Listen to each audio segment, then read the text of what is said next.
Hello my dear friends and my dear family. एक बिहारी सब पे भारी परिवार में यूपीएससी सिविल सर्विस एग्जामिनेशन के honest and successful exam based preparation के लिए जो हमने मैराथन क्लास शुरू की है उनके इकोनॉमिक्स क्लास में मैं आपका वेलकम करता हूं। अभी हम लोग इफ़ेक्ट्स ऑफ इन्फ्लेशन पर बातें कर रहे हैं फ्रेंड्स। पिछले क्लास में आपको याद होगा कि हमने effects of inflation on exchange rate पर बातें की थी। एक्सचेंज रेट की जो एक करेंसी के बदले दूसरे देश की करेंसी एक्सचेंज की जाती है उस पर इन्फ्लेशन का क्या इफ़ेक्ट पड़ता है। और एक और बात जो मैं आपसे कहते आ रहा हूँ कि इन्फ्लेशन टॉपिक में जो इफ़ेक्ट्स ऑफ इन्फ्लेशन वाला पार्ट है यहाँ से यूपीएससी ज़्यादा क्वेश्चंस पूछता है, क्योंकि ये एक अप्लाइड पार्ट है।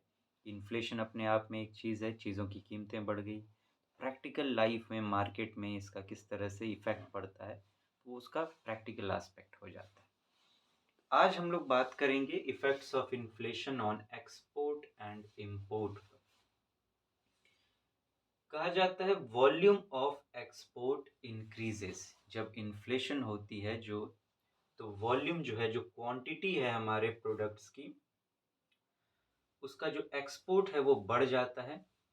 Exportable items gain competitive prices in the world market.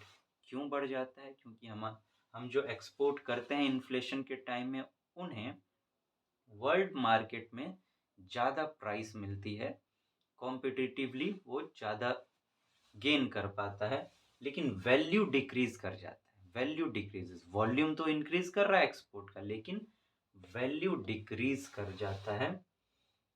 आइए जरा इसे समझने की कोशिश करते हैं कि ये क्या है।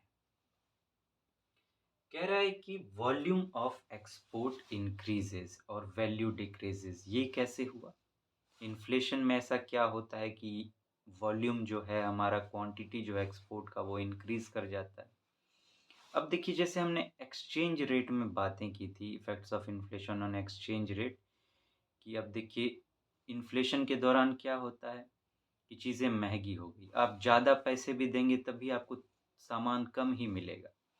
मतलब कि आपकी जो करेंसी की वैल्यू है, यहाँ पे इंडिया में अगर इन्फ्लेशन है तो इंडियन करेंसी की वैल्यू की बात करें तो इंडियन करेंसी की वैल्यू गिर जाती है। ज़्यादा पैसे देकर भी कम सामान हम खरीद पाते हैं। तो ऐसे में जो मार्केट फोर्स है वो क्या सोचती है कि इंडियन करेंसी की वैल्यू गिर रही है, ऐसा करते हैं इसको एक्सचेंज कर लेते हैं दूसरे करेंसी में। मान लेते हैं कि वो चाहते हैं कि यूएस डॉलर में एक्सचेंज कर लें, पैसे के दे के यूएस डॉलर ले लें। वो जाते हैं प्लेटफॉर्म के पास, बैंक के पास एक्सचेंज करने। तो अब बैंक्स के पास भी फॉरेन करेंसी की लिमिट है, बहुत लोग पहुंच गए तो वो अपनी वैल्यू बढ़ा देते हैं कि पहले मान लीजिए कि आप 70 या 80 रुपये देकर आप $1 ले रहे थे, अब वो कहेंगे कि नहीं, हमें 90 रुपये चाहिए, तब $1 देंगे, क्योंकि बहुत ज़्यादा डिमांड हो रही है अब करेंसी की, फॉरेन करेंसी की, यूएस डॉलर की।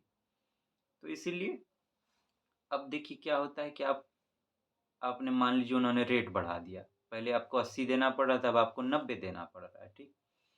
तो अब $1 अगर अगर वो $1 आपको दे के आपका सामान खरीदेगा, तो अब आपका वो 90 रुपए का सामान खरीद पाएगा। पहले वो $1 देता था तो 80 रुपए का सामान खरीद पाता था। अब देखिए, आपकी करेंसी की वैल्यू गिरी है, डॉलर की तो कीमत अभी भी उतनी ही है, इवन की ज़्यादा हो गई है। इन्फ्लेशन में ये होता है। तो अब ज़्यादा पैसे मिलेंगे अगर फॉरेन करेंसी मिलेगी तो। और प्लस एक और बात होती है, इन्फ्लेशन के टाइम में आप जानते हैं कि लोन जो है वो सस्ता पड़ता है। क्यों?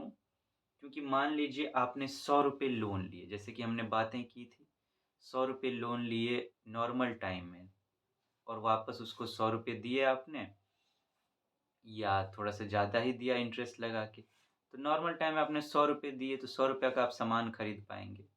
अब मान लीजिए इन्फ्लेशन के दौरान उसी सामान की कीमत 100 से 110 हो गई, और आपने ये पैसा अगर इन्फ्लेशन के दौरान लौटाया, तो जो 100 रुपये से आप नॉर्मल टाइम में 100 रुपये का सामान खरीद पा रहे थे, अब वो उसी को लेके इन्फ्लेशन के टाइम में जाएगा, तो उसको वही सामान 110 में पड़ेगा, तो बैंक को तो नुकसान हो गया। आपको फ़ायदा, मतलब लोन सस्ता हो गया आपके लिए। तो इन्फ्लेशन में लोन सस्ता हो जाता है, तो जो प्रोडक्शन करने वाले, जो इंडस्ट्रियलिस्ट हैं, एंटरप्रेन्योर्स हैं, तो वो सब क्या करते हैं, ज़्यादा लोन लेते हैं और सोचते हैं कि ज़्यादा से ज़्यादा प्रोडक्शन करेंगे और इसको एक्सपोर्ट करेंगे, क्योंकि फ़ॉरेन करेंसी का वैल्यू अभी ज़्यादा है इंडियन करेंसी से। तो इसीलिए क्या होता है, फ़ॉरेन करेंसी कमाने के लिए कि अभी इंडियन करेंसी की वैल्यू गिरी है, चलो फ़ॉरेन करेंसी कमाते हैं, तो ज़्यादा से ज़्यादा एक्सपोर्ट करते हैं। एक्सपोर्ट करते हैं, तो इसीलिए वॉल्यूम एक्सपोर्ट जो है इन्फ्लेशन में वो बढ़ जाता है। लेकिन वैल्यू जो है वो डिक्रीज़ कर जाता है। क्यों? क्योंकि वो पहले $1 देते थे तो आपका ₹80 का सामान खरीद पाते थे। अब वो $1 दे रहे हैं तो आपका ₹90 का सामान वो खरीद ले रहे हैं। तो वैल्यू तो गिर गई आपके सामान की, वॉल्यूम भले बढ़ गई आपके सामान की एक्सपोर्ट की। तो ये भी होता है। अब यहाँ पे बात थी कि कॉम्पिटिटिव प्राइस से ज़्यादा प्राइस मिलती है।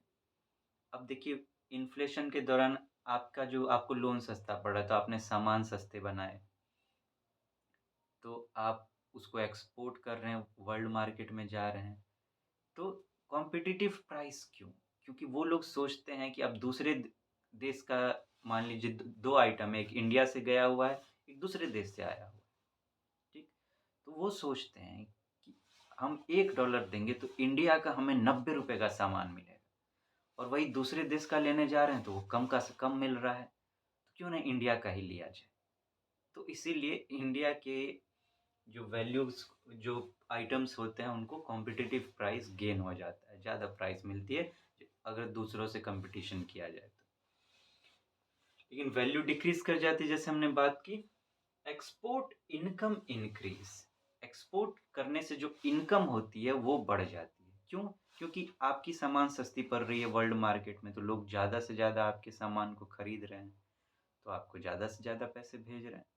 तो इनकम जो है एक्सपोर्ट की वो इंक्रीज़ कर जाती है।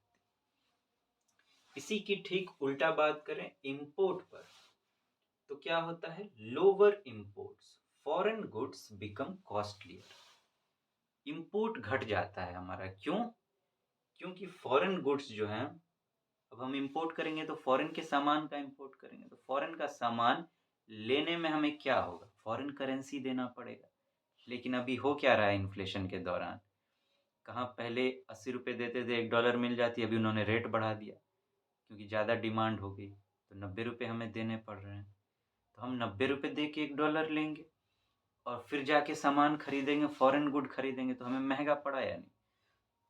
तो फॉरेन गुड हमारे लिए कॉस्टलियर हो जाता है, तो फॉरेन गुड महँगा पड़ रहा है, इसीलिए इम्पोर्ट कम से कम करते हैं कि इम्पोर्ट घटाया जाए, अभी फॉरेन गुड महँगा पड़ रहा है, इसलिए इम्पोर्ट जो क्या होता है वो लोअर हो जाता है।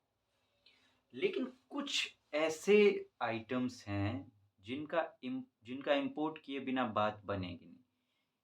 वो कंपल्सरी कुछ चीज़ें होती हैं, एसेंशियल कुछ चीज़ें होती हैं कि जिनका इम्पोर्ट करना ही पड़ेगा, चाहे कीमतें बढ़ी हों या ना बढ़ी। ऐसे कुछ कंपल्सरी इम्पोर्ट होते हैं।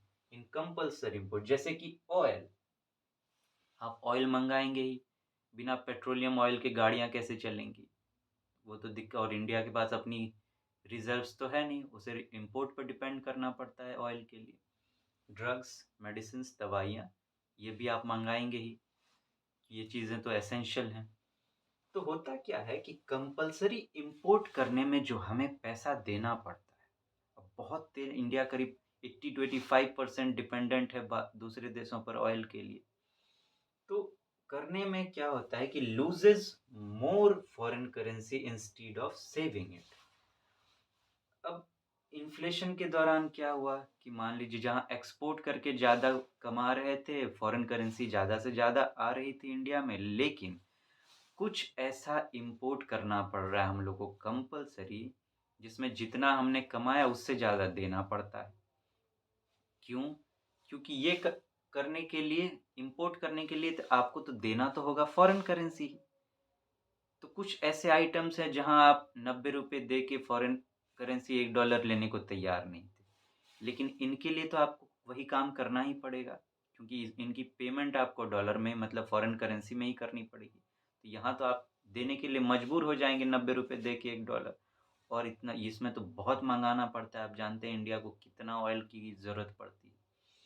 तो जितना हमने कमाया नहीं उससे ज़्यादा गँवाना पड़ जाता है, loses more foreign currency instead of saving it. तो ये एक्सपोर्ट और इम्पोर्ट पे जो है इफ़ेक्ट है इन्फ्लेशन का, इस पर क्वेश्चंस अक्सर आते हैं इस कॉन्सेप्ट पर, तो आप इसे ध्यान से समझने की कोशिश कीजिएगा जैसा कि हमने अभी बात की, तो इसे आप मेंटेन करने की कोशिश कीजिएगा।